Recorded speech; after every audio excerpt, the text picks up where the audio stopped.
Okay, I think we said we would speak about transplantation, right? From the perspective of the problems of living donors. Dr. Sanders, come to you. Last week we spoke about problems, halakhic problems with the non-living donors, in terms of autopsies, taking organs from non-living donors, and we went through a lot of issues there, which organs exactly, what the issues are, and we also discussed the question of brain death or brainstem death. Let's look at some of the issues. Two issues we didn't cover were the factors relating to the living donor, the halakhic issues, and also we didn't look, and I hope all the time, to look at the question of the recipient. We didn't look at the recipient, whether the recipient is getting an organ from a living donor or a non-living donor. There are unique issues looking when you look at the recipient, such as during the time that the recipient's heart is removed, for example, is he considered to be alive? It's a fascinating question, right? While the heart is being removed from the body, before the new heart is being put in, what exactly is the status? There are all sorts of fascinating questions about the recipient as well. Let's begin by looking at some of the questions relating to the donors who are alive, and see if we can try to clarify that issue. Please, let me ask you to hold the questions. Give me a chance to try to build you a picture of some of the issues. I'd like to try to emphasize some of the issues that are perhaps less well known, some of the more some fascinating issues here that revolve around the living donor. You know that today, I tried to point out last week, transplantation of many organs, an ever-increasing range of organs is being undertaken. In terms of living donors, organs that are often used are classically kidneys. Kidney transplantation today, living donor kidney transplant is a very widespread modality with excellent 5-year survival rates. Today, heart transplantation, as you know, although it gives unique halakhic problems, and there we're talking about non-living donors. But in terms of the unique situation of living donors, you have things like kidneys, you have livers, or rather a lobe of a liver.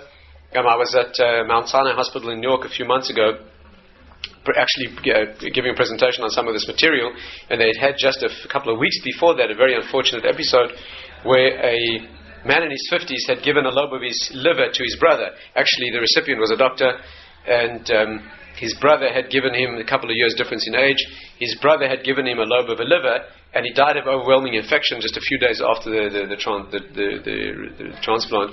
The donor died, and there was a tremendous, it was very going through a lot of soul searching about the program at the time. Very unfortunate event. Normally the risk to the donor is small, very small. It's a significant risk, but it's a small risk.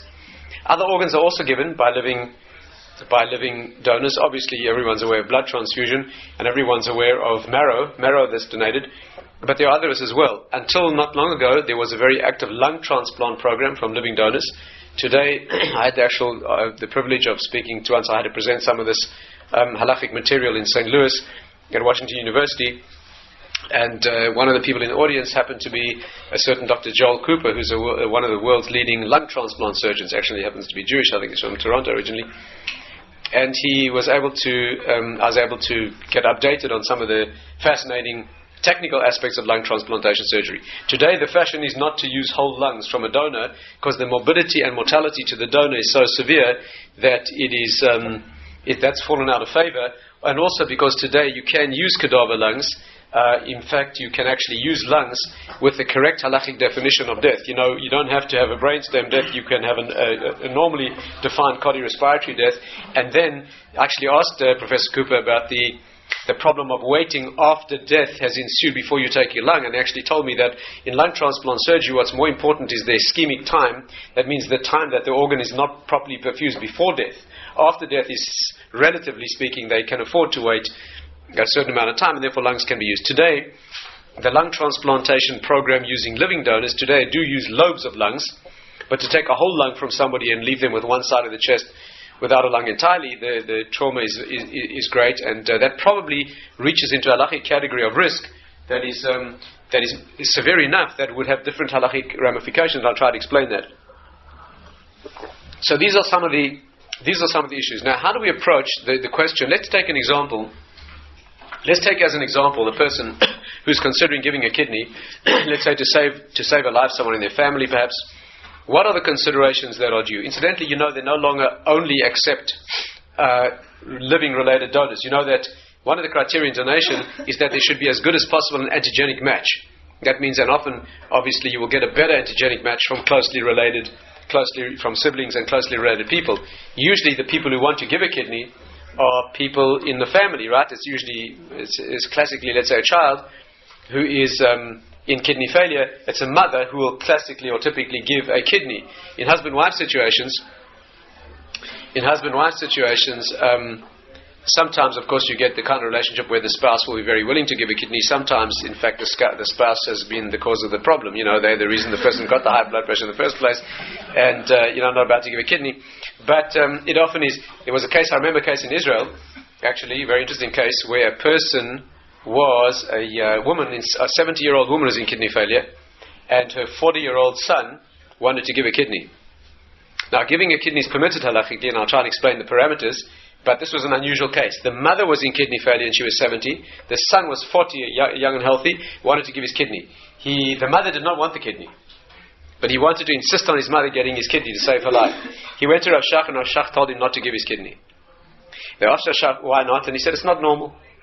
It's not normal. It's not normal. We have very broad shoulders to say that sort of thing, but often it is a living-related donor. Now, the problem with that, of course, is there's often a shortage of donors available. Many steps have been taken to increase the supply of donors. One of the things that's commonly done today, and a lot of research, you'll see papers published on this all the time, is using unrelated donors, where the figures are very good today. There may be 10% less 5-year survival than related donors or perfectly matched HLA types, but the results are still very good. A new technique that's just become popular in America, actually there's a report on this in the New England Journal a few weeks ago, is a swapped matched transplants. You know what they do? They find two people who would like to give a kidney to each other but do not match. For example, let's say there's a family in which a child needs a kidney and the parent is willing to give the kidney but unfortunately does not match.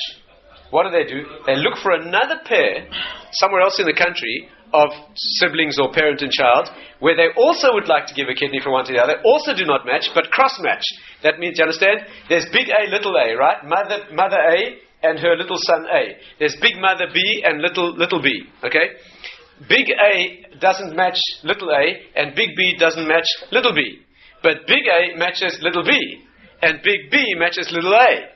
And in a country like America, you can find that sort of combination. So what they do is they'll take big A's kidney for little b on condition that big B promises his kidney for little a. Do you get it? Or vice versa, whatever, you know what I mean. My maths isn't that good. Anyway, the point is that, and the way they do it is, they do it under a promissory system where the commitment is ensured by the fact that they insist on both donor operations taking place at the same time, so that the second pair cannot back out. In other words, they'll travel to the center where the required center. They'll remove the kidney from the one, and that kidney will be transported to the center of the recipient of the other pair, and they'll insist that they won't start the operation until the other team are ready as well, so that no one can then back out after their child has been given a kidney from another donor and then opt out. Right? So they're both done at the same time. That is expanding the pool of donors by finding people who are better related antigenically, although they may not be in the same families. That's one of the techniques that's been used. What are the halachic issues? So it's like this. First of all, is it permitted? Let's take the first issue. Is it permitted to give a kidney in the first place? Somebody wants to give a kidney to a sibling or somebody in the family or whoever it is while they're alive.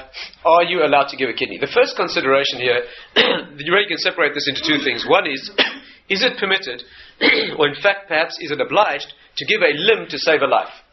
An organ, a limb, a faculty. In this case you're talking about a kidney, an organ of the body. Is it obliged to give a limb to save a life, right? Secondly, is it permitted to endanger oneself to save a life? There are two issues when you give a kidney. There's the loss of the organ. That's an issue in its own right. And then there's the danger to the one who's giving the organ, right? They're two separable issues here. There is in the halachic responsa a case of a man who, the question of giving a hand to save a life, right? Giving a hand and I'm not going to go now, we'll separate the issues of giving the organ and the danger. That was a case of a Jew who lived in Turkey who was accused of stealing by the Sultan and sentenced, in a Muslim country, the sentence for stealing is top of the hand. So he was sentenced to have his hand cut off, and he managed to escape. He fled to Egypt, but the Sultan in Turkey captured another Jew, imprisoned him, and sent a message to the Jew in Egypt saying, if you refuse to come home, I'll kill him. If you come home, I'll release him and cut your hand off. And this Jew wanted to know what was his obligation. Was he obliged to return to Turkey and lose his hand to save another Jew's life? Or would he be permitted to remain in Egypt passively, do nothing, another Jew would die? He went to ask the Rabbi David ben Zimri, one of the great halachic authorities in the world, and in fact we know this because it's in one of his famous responsa, and he has a wonderful, very, very fascinating ruling going through very interesting halachic reasoning. Actually uses very interesting and novel reasoning. I'm not going to go into it now, but he comes to the conclusion that if the man would go and sacrifice his hand, go home and sacrifice his hand in order to save a life, it would be an incredible act of chesed, a tremendous mitzvah, but not obligatory. Okay? He'd be allowed to, but not be obliged. Now, involved in this is also the question not only of living without an organ, because you've donated it, but also the danger. Right? What is the danger of giving a kidney? How great is the danger and how do we approach it? Well, very briefly, I'm not going to go into this in detail, I'm going to measure very briefly in passing, because I think when we once discussed cosmetic surgery, we went into a full analysis of risk profiles. So all I'm going to do is just give you a thumbnail sketch here so that we can apply it to our situation, and that is that risk can be stratified very, very broadly, again without details, into three categories. Negligible type of risk is the risk that people every day accept. What a society accepts as normal every day has a certain halachic category, I'm not going to now go into the parameters, that enable you to do such things without due concern to the risk. Okay? Then there's the high risk category, which you're not allowed to do, not even to save a life. Actually, that itself is an argument in the Talmud, whether you can undertake a high-risk situation to certainly save a life that would certainly die otherwise. They have an argument here between the Talmud Yerushalmi and Bavli, the Jerusalem Babylonian Talmuds. We rule, according to the Babylonian, that you may not undertake a very high risk to save a life. The Jerusalem Talmud says you're obliged to undertake a risk to save a life. We rule, generally speaking, that you should not undertake a very high risk in order to save a life. So, very briefly, you have the negligible risk, you're obliged to do that. Medically, probably an example of that here would be giving blood.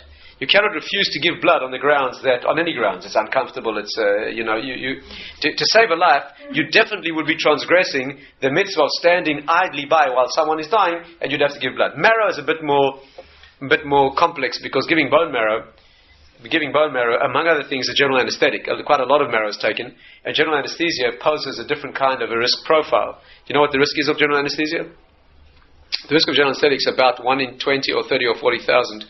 Just hold the question if you don't mind. I'll stop for questions after this. The risk of dying of an elective, cold, planned general anesthetic is about in the best hands, about 1 in 40,000, or perhaps even a little bit less than that. That is a very low risk, but it's certainly a significant risk. No sensible doctor sends a person for general anesthetic if they can get away without it, generally, and therefore that's an issue. So marrow is a bit more complex. But in terms of the risk of a kidney, the third category of risk is the middle category. What's negligible risk you have to undertake to save a life? What's high risk you are not obliged to, and probably according to the general ruling you should not. The middle range risk is the kind of thing where it's risky enough that you don't have to, but safe enough that you may. Okay? You see, the general category of that sort of risk is you can undertake things that are more than negligibly risky if there's a good reason. The classic good reason is earning a living. You can do things that have got a measurable risk more than normal to earn a living, provided they're not high risk. So in other words, the middle risk category is a thing that under certain circumstances you can do. Now, to save a life is certainly considered a good reason. And therefore, giving a kidney, what is the risk of giving a kidney? It's very hard to quantify.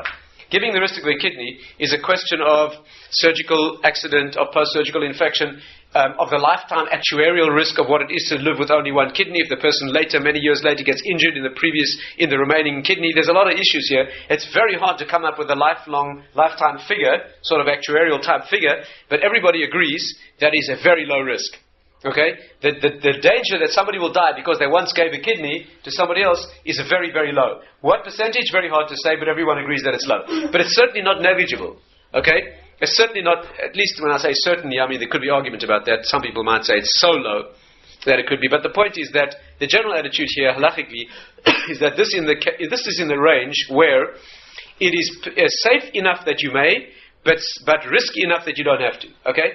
And therefore the status of giving a kidney today, halachically, is that it's perfectly acceptable, but you cannot coerce in any way a person to give a kidney. Now, that immediately opens one of the most difficult areas in kidney donation.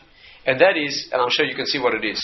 If giving a kidney is permissible but not obligatory, you face the enormously difficult psychological problem, okay, of the donor having to give permission in circumstances where, for example, they may not wish to. There's two issues. One is they have to go through an agonizing process of decision of having to give a kidney, torn between the options of wanting to save a life of someone in their family and yet being afraid of the risk of giving a kidney. That's the first issue. The second issue, and much more difficult issue, is what happens when the person would rather not give the kidney, but the family pressurized them? This is a classic problem that all kidney transplant programs have to deal with, where it's almost unavoidable that the family, imagine parents who've got a young child dying of kidney failure when another child matches. It's almost unavoidable that the parents will put pressure on the child who could give a kidney, knowing that the risk is very small and knowing that the other child will die anyway. What's the halachic attitude towards trying to push someone to do something how do you approach that? I'll give you an example. In Israel, not that long ago, there was a family. I actually heard this from the rabbi involved, one of the leading authorities in this particular area, happens to be Rabbi Zilberstein, is Rabbi Levshi's son-in-law. He dealt with a family where there was a boy, I think he was 4 years old when the story began, who was in kidney failure. They transplanted a kidney, if I'm not mistaken, from a sibling, and it was rejected. They transplanted a second kidney from his mother, it was rejected again. They transplanted a third kidney from someone else in the family, and it was rejected. And the surgeons were prepared to try a fourth transplant. Okay, it's an unprecedented thing. They were prepared to try a fourth transplant because the child's risk of demise was so great. Many, many long years of dialysis is not a pleasant option. It's not without risks by any means. And not only unpleasant and difficult, people with that go through metabolic changes, they go through psychiatric changes in long-term dialysis. It's not a simple matter. It has significant morbidity and mortality, and therefore they felt that their only real hope was another transplant. Now the problem was that the person whose kidney they wanted to use was his 18-year-old sister. Okay? The parents came to the rabbi with an amazing question. They came and they said like this: how strongly are we allowed to pressure our daughter to give a kidney? If we beg her, if we pressurize her to give a kidney, are we transgressing one of the 10 commandments? Which of the 10 commandments would you transgress when you try to convince someone to do something that you get them to agree to technically but emotionally unwillingly? Coveting. You are transgressing the 10th of the 10 commandments. There's different ways of interpreting that mitzvah. It's got different applications. But very briefly, one of the meanings is, can you see that you're not guilty of stealing? If you pressurize somebody to do something which they technically, legally agree to, even though emotionally they're unwilling, there's no way you can be accused of technical stealing, right? Because they gave it. However, you are transgressing coveting. If I come to your house and I say, I like that object over there, I'd like you to give it to me, and you say, no, it's got sentimental value, and I'm not, and you say, look, I'll pay you, and I'll pay you very well, and you keep refusing. Finally, I so squeeze you and embarrass you and make you feel so awkward in front of your guests and so forth that eventually you give it to me. Or you sell it to me for that matter. If you hand that thing over legally, but emotionally unwillingly, I have transgressed the 10th of the 10 commandments, lo yisachmoed, not coveting. Okay? There's more to the mitzvah than that, of course, but that's one of its aspects. So they came to the rabbi and they said like this: if we ask our daughter to give her kidney, and do you understand the problem? And she agrees because there's pressure on her, so she technically agrees, but emotionally she's unwilling, okay? Are we transgressing this commandment? It's a very, very awful question to have to ask and to have to deal with. Actually, one of the details here is interesting, and that is that this particular rabbi, I'll just tell you an interesting story. I know that he was once himself involved in a situation involving this mitzvah, a very interesting situation. I'll tell you the story briefly. He was standing in a shop in Bnei Brak where they sell silver, expensive silver, when a very senior ranking Israeli army officer walked in full uniform with his wife, and a secular, talking about Chiloni, right, completely secular individual. And this man and his wife, they chose an expensive silver item, was either 2,000 shekels or dollars, whatever it was. And after they were happy with what they had chosen, the officer said to the man in the store, I'll give you 1,500. You know, Middle East, right? That's how you buy things.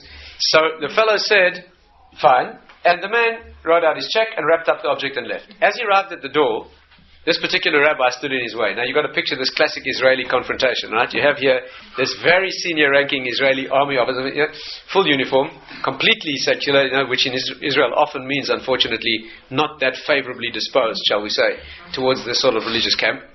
And standing in his way is a very religious looking gentleman, talking about a long black frock and long silver payas and, the whole, there's no question which segment of the population, he represented. And he stood in the soldier's way and he said to him in Hebrew, you just transgressed one of the 10 commandments. So this officer said to him, what are you talking about? He said, do you know why he gave you a discount? He gave you a discount that he would not ordinarily have given because he was overawed by your rank. And in Israel, very senior military personnel often end up in the political sphere. That's a fact. Maybe one day he'll be the Minister of Tax or Finance or who knows what, and who knows, you didn't want to start problems with anybody in any official position, and therefore, because of your rank and your position, he gave you a discount, that he would not ordinarily have given, and that is transgressing Lo Yisachma. Do you know what happened? The soldier stood there and thought about it for a few minutes. He turned around, he went back to the counter, and he said to the man, I want to give you another 500. The fellow said, listen, you can forget about it. I wrote out a receipt. You can leave. He took out his checkbook. He wrote out another 500 and he paid and he left. And I'm not sure which of those two people to respect more. The rabbi, for sizing up this character who's completely untrained from a Torah perspective, but he saw that he was sensitive, or the secular Jew who could relate to such an issue and want to be clean, right, and not have a feeling that he pulled rank in any way. There's a tremendous credit to the Jewish people, Anyway, so when they came to ask him about the girl, he answered them that there's no problem with coercion, with Lo Yisachma. When you ask someone to give an organ to save a life, that is not coveting. Coveting is when you have a personal avaricious desire for somebody to give you something that you want. When you ask somebody to give an organ to save a life, that's not a problem. And therefore, he ruled that there would be no issue if the parents would ask the daughter. In fact, what happened was, the parents said to their 18-year-old daughter, if you give your kidney to your brother, we'll give you our apartment. Okay?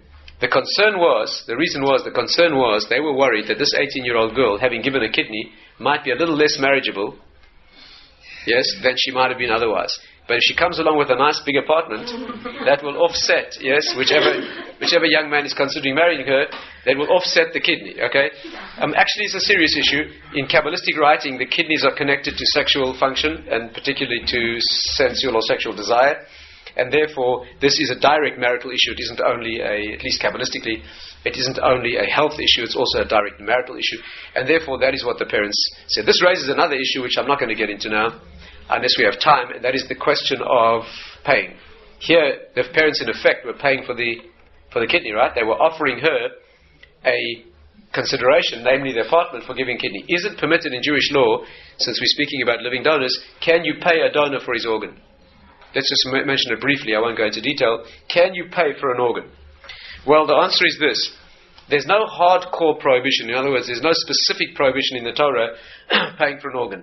It's dangerous, and many ethical authorities throughout the world have ruled that it's to be very seriously discouraged or outlawed, because you can know what it can lead to. In fact, in many third world situations, in poverty-stricken circumstances, people do sell their organs, okay? Unfortunately, even their children sometimes, I don't know if you know about this. But Earth certainly is selling organs because they can get a lot of money, and the kind of money certainly means more to them than the organs. That may be very dangerous, but there's no specific hardcore type of prohibition. One halachic authority has spoken about this, and he came to the conclusion that paying for an organ in Jewish law would probably be prohibited if the donor being paid is under 20 years of age. And the reason is that, basically the reason is like this. To give consent for an organ, you need to be bar mitzvah, right? You need to be 13 if you're a boy, 12 if you're a girl. However, certain types of maturity are only gained at age 20.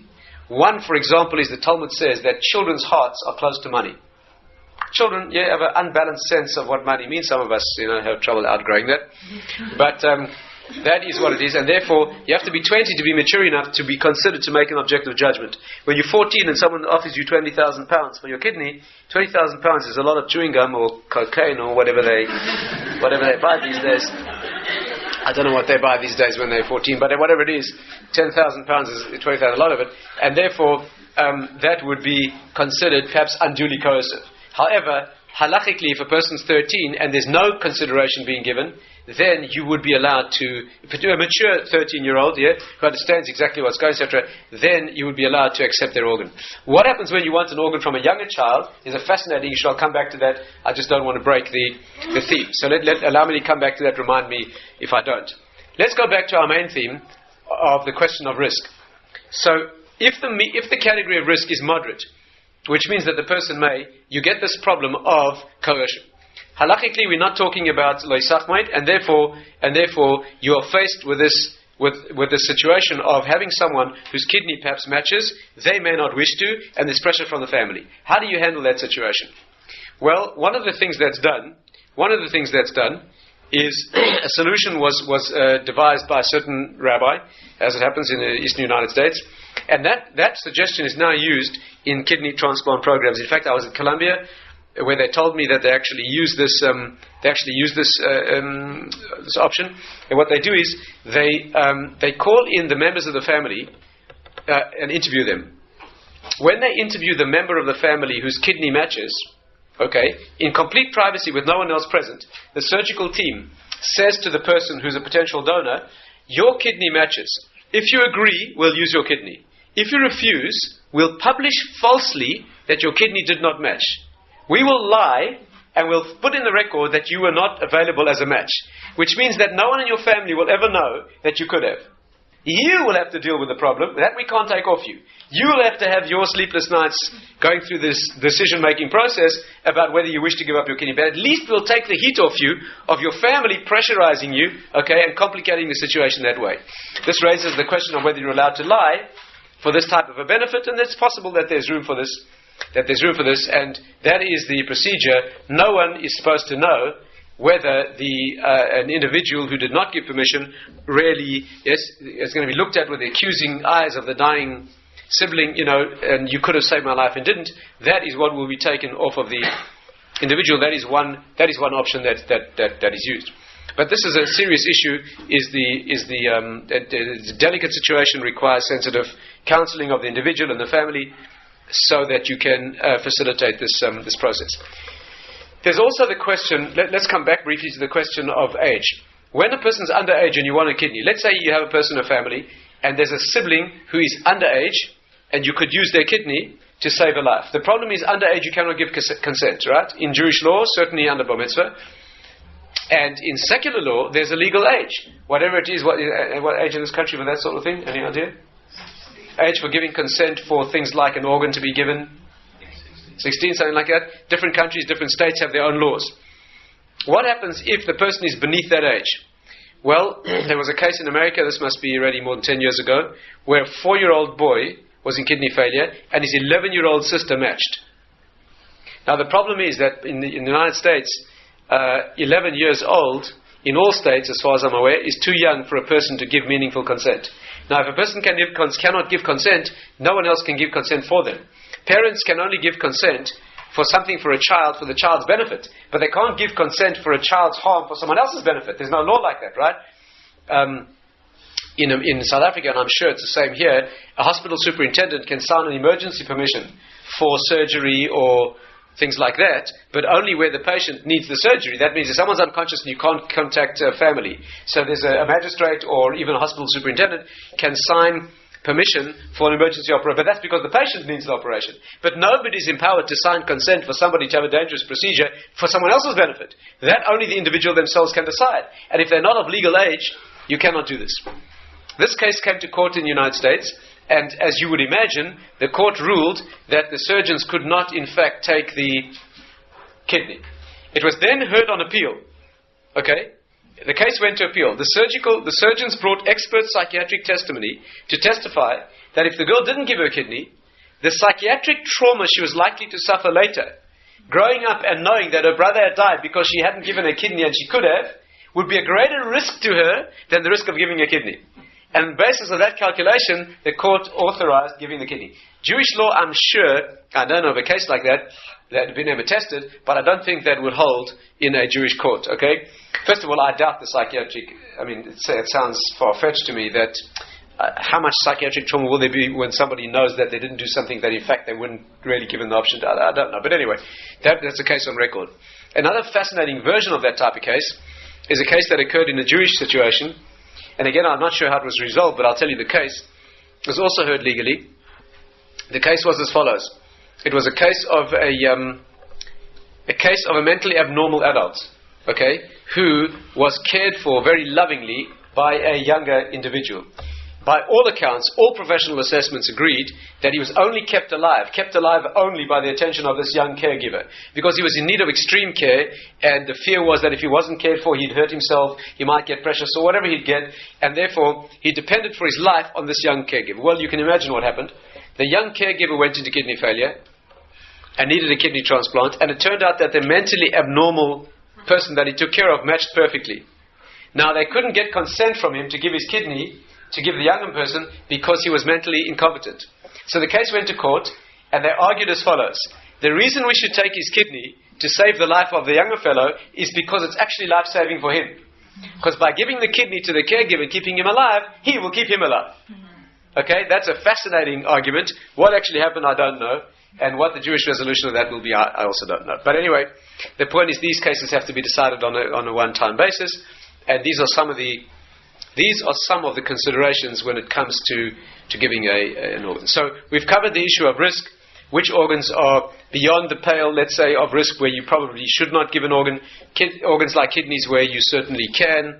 Lobes of livers, probably, that sort of thing, certainly can. That raises, again, this whole problem of choice, which we've discussed, and various other issues. Let me see if there are any questions on these immediate issues, and if there are, I'll deal with them, and then I'd like to say a few words about the recipient.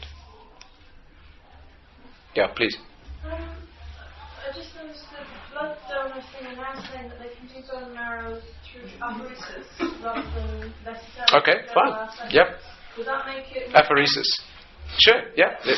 When you minimize the risks to the donor beyond a certain point, then really is no justification for saying I'm not willing to do this to save a life. How far do you go with that? Does that mean that we all have to go and give blood and put ourselves on? That's a good question. The answer is like this. The Jewish obligation to save a life, okay, is when there's a specific life that needs saving. That means if there's somebody right now who needs it, whether he's in this room or another room or another, that doesn't matter. If there's somebody alive now, okay, I don't have to know his name, but he has to be what we call a chayle lefanenu, somebody present, then, and by the way, it doesn't even have to be certain that his life's in danger, and it doesn't even have to be certain that we'll save him. As long as there's a person who may be in danger, okay, who may be saved, you're obliged to get involved. Okay, but for research that will save lives in the long run, on a statistical sort of research type of basis, there's no immediate obligation. Okay, and therefore, yes, if you're aware of someone or there is somebody who needs your involvement, then incidentally, when we say there doesn't have to be a definite danger, this is an important issue. What do we mean by that? Somebody who's got a cold, right, might get pneumonia. How far do you go? Can you break Shabbat for somebody who's got like a bit of flu? Some people with flu get pneumonia, right? Do you understand the problem? Again, anything that could be a danger to life, we will break Shabbat. We'll preemptively break Shabbat, right? The question is, virtually anything could become dangerous. Probably the halachic, the way to think about this halachically probably is what they call the roidef nimtza. That means, is the aggressive element that will endanger the person, is that element here? Cold is not a lethally dangerous situation normally. Pneumonia is. Again, if the person's got a cold, you do not have to break Shabbat on the basis of the fact that they might get pneumonia. First of all, that presupposes you can do something about the common cold, which we basically common. But I mean, if you could, that's not the issue. But if the person's got pneumonia, even though they may have it mildly, pneumonia occasionally is lethal, okay? And therefore, yes, you could break Shabbat. So we need a person who has a condition that particular condition is or normally leads to danger. When someone's comatose because someone's lost their insulin, right? Here you have a diabetic on Shabbos morning, no insulin. They're absolutely fine now. Absolutely fine. In 8 hours' time, they'll be comatose. But right now, they're fine. You break Shabbat now. You don't sit around waiting for them to get, blue and gasping and then kind of break Shabbat. You don't do that. You break Shabbat now because they're in already the process that will become dangerous at a particular point in time, and you can preemptively do that. Yeah. Yes, please. Relating to what you said earlier about our obligation to save a life, even if it's not right in front of us. Yeah.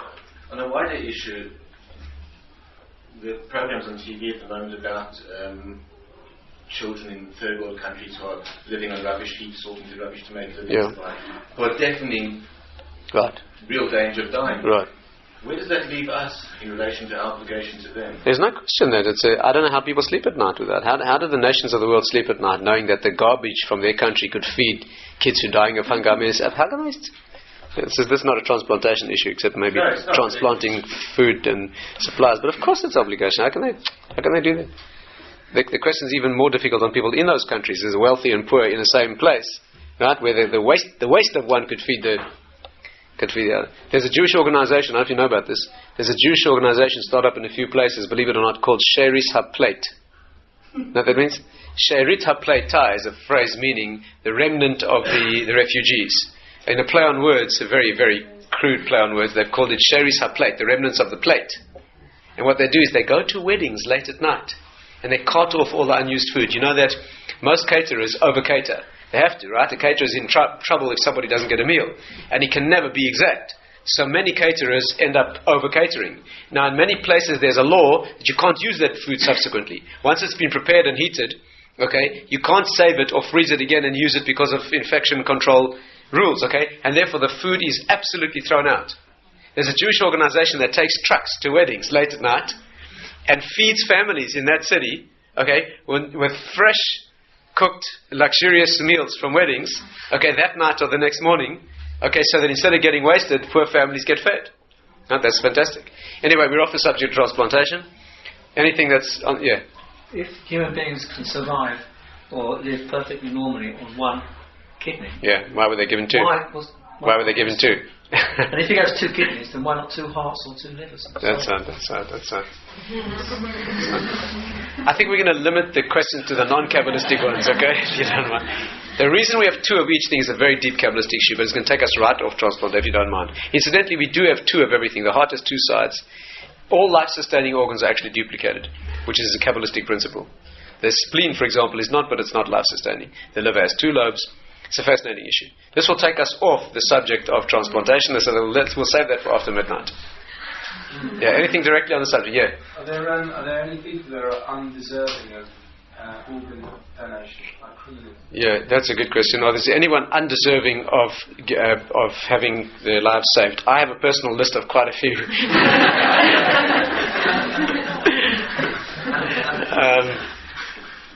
And there's others whom I wouldn't accept an organ from them, either.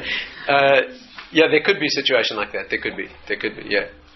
We don't normally make a judgment on the basis of whether a person's a criminal or not. In Jewish law, when a person's already sentenced to death, just before execution, that might be different because he might already be considered halachically dead. There are issues like that. Or a person who's liable to be killed. For example, he's killed someone and he's now exposed, for example, outside a city of refuge when he killed someone accidentally. He's liable to be killed, and some even hold it's a mitzvah to kill him from the avenger of the family. Okay, we don't have that situation today. There are situations where a person has a different life status here, but that wouldn't apply in practice to the transplant situations we see. I'll tell you where it would apply. Is in prioritization.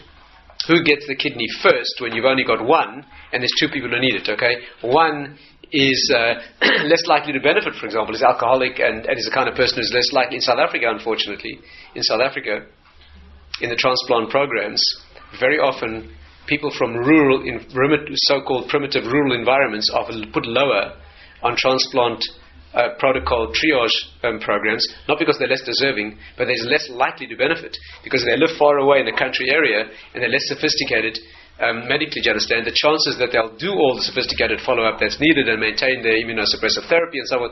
And therefore, one of the practical realities is trying to give the transplant to the person who's most likely to actually use it. This raises a lot of emotional issues when you give a kidney to a person, liver, to a person who's got alcoholic liver damage, and especially when he carries on drinking after. There's a lot of issues over here. Let me say a brief word, if I may, about the recipient, very briefly, and we'll stop with that. The recipient of an organ has his or her unique factors. Probably the most dramatic of these is when you talk about a heart. You know that our ruling basically at present, the majority of our authorities hold that giving the heart is problematic. Taking the heart from the donor is problematic, and we discussed that last week, the reason being that you need to define death as brainstem death in order to take the heart, and that is not a simple matter halachically. But other organs are less problematic. However, when you're talking about taking a heart, although we rule that the heart should not be taken, we do not rule that it shouldn't be received. Do you hear the problem? Do you hear the issue? In other words, if somebody is available, they need a heart transplant, right? And we can find a heart that has been taken, we will rule that they should not take the heart. But if it is taken, even though it may be improperly taken, we won't reject it. Or perhaps not the right word. We won't refuse to accept the heart when it is available. That's because we don't have in Jewish law what's known in secular law as an exclusionary principle. Exclusionary principle means when a process began wrongly, then, I'm phrasing it very, very sort of broadly, when something is wrongly begun, then you shouldn't, I can express it better by an example. Should benefit be had from Nazi experimentation? Once that's already been done, should you use the information in any way? An exclusionary principle would say, taken to its extreme, since it was ill-gotten in the first place, you're not allowed to use it further. If you take a heart, which is forbidden, now the exclusionary principle would say, since you took it improperly, you shouldn't benefit from it later. We do not have an automatic exclusionary principle in Jewish law. Is that clear? That means if somebody excised a heart improperly, they did it wrong, they didn't know. In this country, for example, a heart was harvested. Here's a recipient waiting. They run into the operating theatre with a heart and they say, here it is. I don't have to say, I'm sorry, we're not going to take that heart because you shouldn't have taken it. If it's here now, we use it. Of course, there's a much broader issue. It may well be fitting to outlaw that on certain occasions to stop people taking things improperly. That's a broad issue. That's not the immediate issue, okay? It could be at the political level or broad halachic level. Our leaders, halachic leaders, or the ones involved in these areas might rule that we should perhaps not do that in order not to... And you have principles like that. That's not an exclusionary principle. That's a prevention of further damage. The classic application in Jewish law is when people are captured by terrorists and they are ransoming back those captives to the community. There's a general law in Judaism that you cannot ransom them back for an exorbitant amount. Why? Because they'll capture more people. Do you understand? If you pay an inordinate amount, you're encouraging them to do the same thing again. So although you may save these lives, you're ultimately endangering more. Same applies to a Sefer Torah. If a Sefer Torah, I was once in a situation like that myself. I found a piece ripped out of it. I was traveling through Spain, and in a small town in Malaga, southern Spain, I found a piece of a Sefer Torah ripped out and on sale in an antique shop. When I expressed interest, the fellow told me a price. I wanted to take it and bury it, and something struck a chord with me, and I left it in the shop, and I went to talk it over with a local rabbi who happened to be a very knowledgeable young man from Tunis. And he pointed out to me that, of course, he lives there, this happens quite frequently. He pointed out to me that since the price that was asked was at a very expensive price, it's forbidden. Because all he will do is send the young fellows who ripped that out to the same North African shul where they ripped that one out, and they will tear out more. Do you understand? And therefore, we had to leave it. So that's not exclusionary. That's simply the wisdom, right, of not... This, by the way, applies to a community. It doesn't apply to an individual. If your wife happens to be captured, then you're allowed to ransom. You're allowed to. I didn't say you're obliged to, but you're allowed to ransom her back. Actually,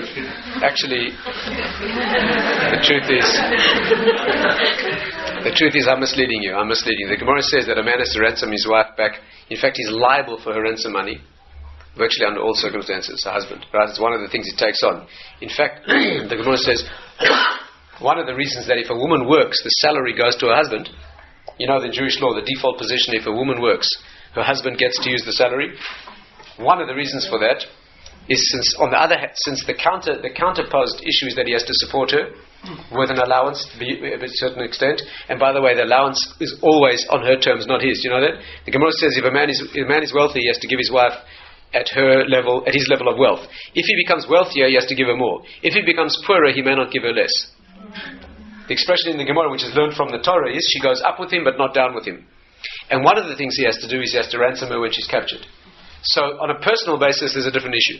But on a communal basis, That has got nothing to do with exclusion. That is because it may be unwise.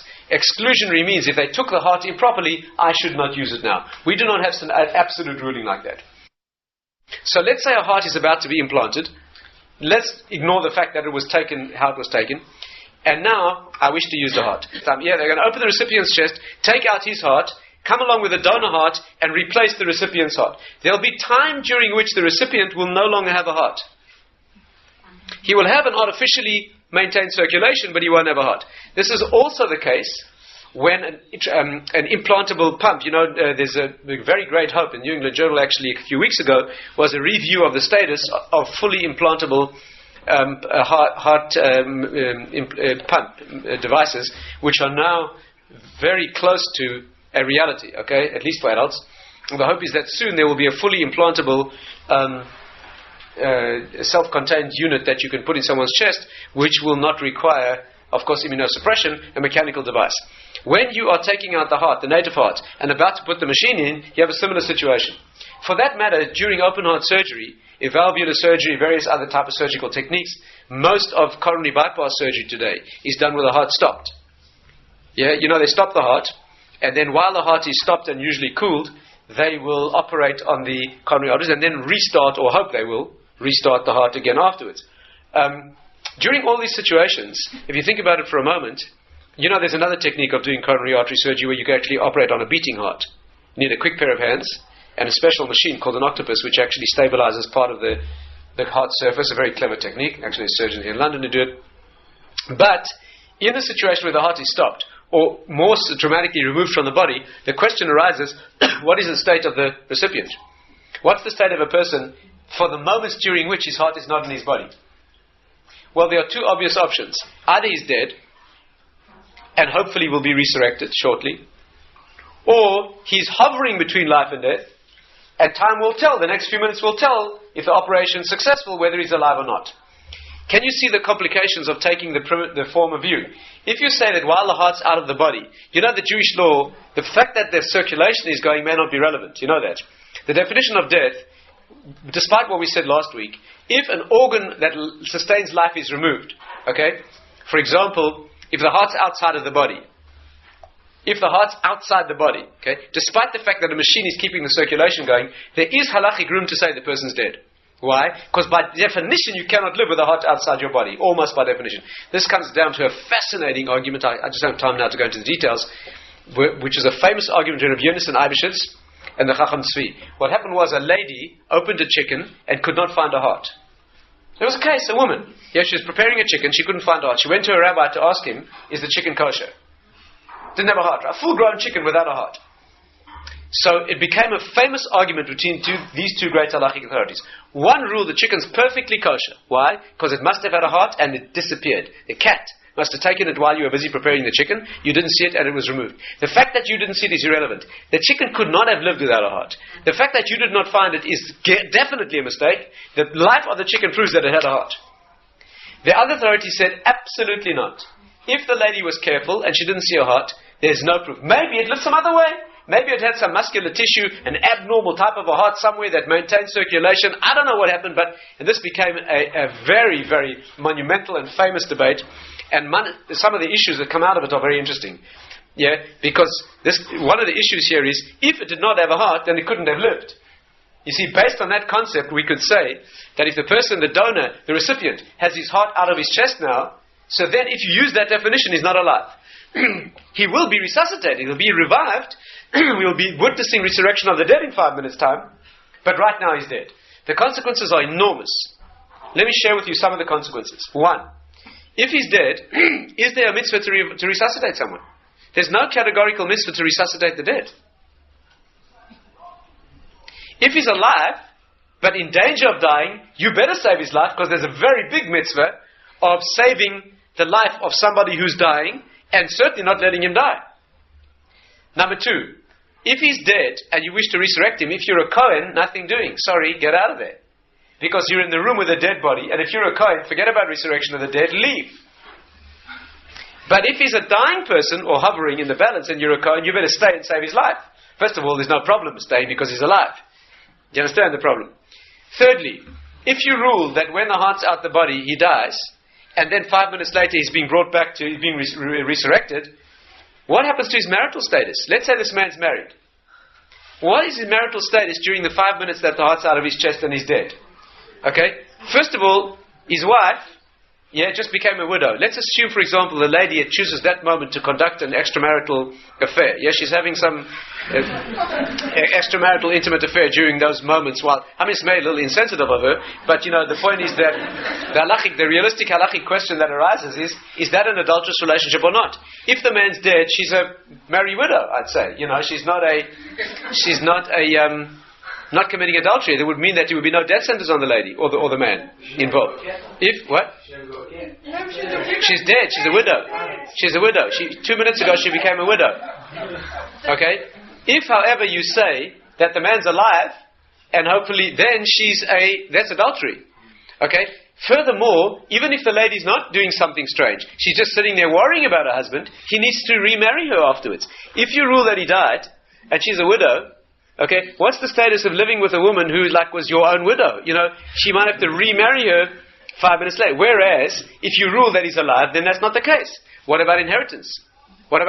If he's dead for 5 minutes, he just wakes up penniless, right? Because in the moment that he died, everybody inherited, his will goes into effect, or if there's no will, Jewish halacha takes over, he's penniless, you got to beg from his kids, for a cup of coffee, because whereas if you say, you see all the consequences.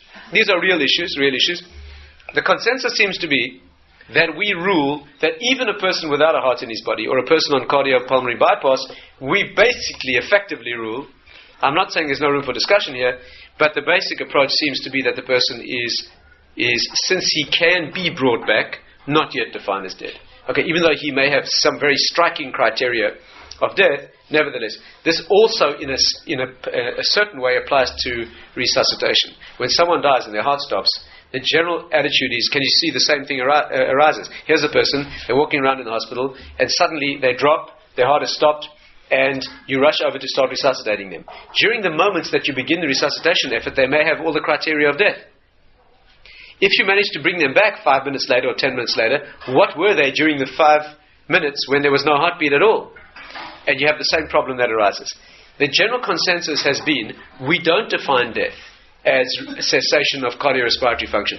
We define it as irreversible cessation. Which means that even though the heart might not be beating for 2 or 3 minutes, if it could be reversed, then we say they're not yet dead. This could be also connected to one of the reasons that the Chevra Kedisha do not touch a person after death for at least some minutes. In most communities, 15, 20 minutes, half an hour. Absolute minimum would be 5 minutes. But that could be in some way related to this issue. And therefore, the general attitude we take is that during a resuscitation attempt, even if the diagnostic criteria of death are present, we don't fully apply those criteria until the situation becomes irreversible. From that point on, then we would say that the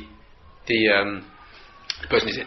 In terms of a brainstem death with a ventilator, there's also argument about whether he's already reached irreversible stage, and there's an interesting debate not about so much taking organs, but a more realistic debate about whether you can switch off the ventilator at some point. Okay, there is possibly room to say that the ventilator can be switched off, although we try not to do that to an extreme degree where possible. These are some of the issues that relate to transplantation, both to the recipient, which applies obviously much of what we said to recipient receiving an organ from a living or from a non-living donor. This is some of the issues relating to the donor, psychological issues, coercive issues, and these are some. There are many other peripheral issues, obviously, that go along with these, but these, I think, are some of the main ones in this kind of surgery. Are there any questions on anything that we raised? Yeah. We discussed last week the problem of brain stem death as opposed to cardiac or cardiorespiratory, so I'm not going to go over that again. Any other? Right, okay, so this brings us to a close of this part of the series.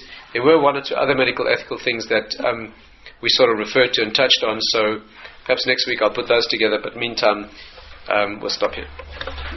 Thank you.